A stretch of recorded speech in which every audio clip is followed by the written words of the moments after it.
లేనప్పుడు నువ్వు వాడాలో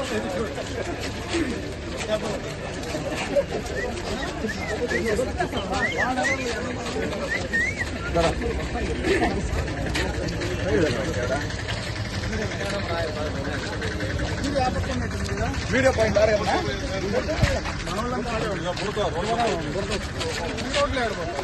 అక్కడ పోయి రైట్ గేట్కి వెళ్తాం.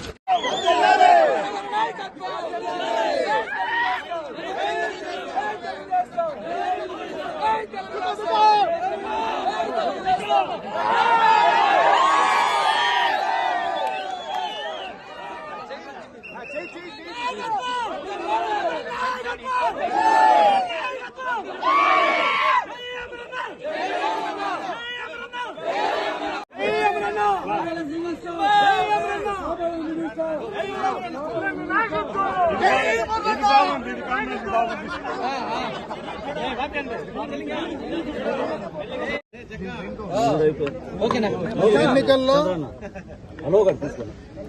పొలమనేరు నియోజకవర్గంలో ఉమ్మడి తెలుగుదేశం, జనసేన, భారతీయ జనతా పార్టీ అభ్యర్థిగా పోటీలో నియోజకవర్గ ఓటర్ మహాశైలందరూ కూడా దాదాపు 20,272 ఓట్లతో ఈరోజు నన్ను గెలిపించడం వారందరికీ కూడా మనస్ఫూర్తిగా చేతులెత్తి నమస్కారాలు తెలియజేసుకుంటున్నా. ఈ ఎన్నికలు భారతదేశ చరిత్రలోనే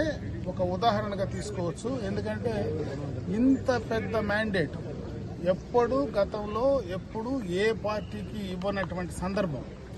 ఇది ఒక కేస్ స్టడీ కింద కూడా తీసుకోవాల్సినటువంటి అవసరం ఉందని చెప్పి ఈ సందర్భంగా తెలియజేసుకుంటున్నాను. ఎందుకంటే గత ఎన్నికల్లో జగన్మోహన్ రెడ్డి గారికి ఎప్పుడూ లేకుండా 151 ఓట్ల మరి శాసనసభ్యుల మెంబర్ల మెజారిటీతో ఆ రోజు గెలిపిస్తే ఈరోజు మరి 5 సంవత్సరాల తర్వాత అదే జగన్మోహన్ రెడ్డిని ఇంత దారుణంగా ఈరోజు ఓడించడం, ఇంత దారుణంగా ఆయన్ని తిరస్కరించడం నిజంగా కూడా ఇది మొత్తం కూడా రాజకీయాలకు ఆలోచించే వాళ్ళు కానీ, రాజకీయ నాయకులు కానీ, ప్రభుత్వాలు కానీ ఇది ఒక కేస్ స్టడీ కింద తీసుకోవాల్సినటువంటి అవసరం ఉందని చెప్పి నేను ఈ సందర్భంగా తెలియజేసుకుంటున్నా. అంటే ఈ 5 సంవత్సరాల్లో ప్రజలను ఏ రకంగా విసిగించాడు, ప్రజా ఆగ్రహాన్ని ఏ రకంగా చూరగొన్నాడు, ఏ రకంగా ప్రజల యొక్క భవిష్యత్తును నాశనం చేశాడు, యువకుల భవిష్యత్తును నాశనం చేశాడు అనడానికి ఇది ఒక్కటే ఉదాహరణ అని చెప్పి సందర్భంగా కూడా తెలియజేసుకుంటున్నా. భారతదేశంలో ఉండేటువంటి అన్ని రాజకీయ పార్టీలు కూడా దీన్ని ఏ రకంగా ఈరోజు ఈ యొక్క నిర్ణయం ఓటర్లు ఇచ్చారో దానికి సంబంధించి వాళ్ళు ఆలోచించుకొని భవిష్యత్తులో కూడా ఆ రకంగా చేయడానికి ఇది ఒక మంచి ఉదాహరణ తెలియజేసుకుంటూ మరొకసారి ఈ యొక్క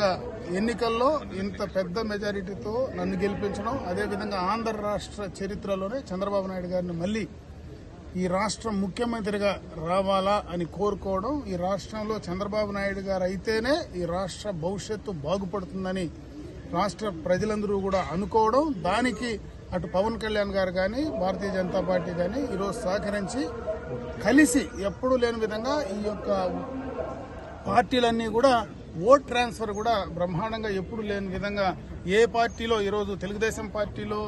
నిలబడ్డా, అటు జనసేనలో నిలబడ్డా, భారతీయ జనతా పార్టీలో నిలబడ్డా అన్ని పార్టీల్లో పార్టీలను దృష్టిలో పెట్టుకోకుండా మరి ఈ ప్రభుత్వానికి వ్యతిరేకంగా మేము ఓటు వేయాలనేటువంటి ఆలోచనతో తీసుకున్నటువంటి నిర్ణయంగా కూడా ఈ సందర్భంగా తెలియజేసుకుంటూ నా నియోజకవర్గ ప్రజలందరికీ కూడా మనస్ఫూర్తిగా నా కృతజ్ఞతలు తెలియజేసుకుంటూ సెలవు తీసుకుంటాను.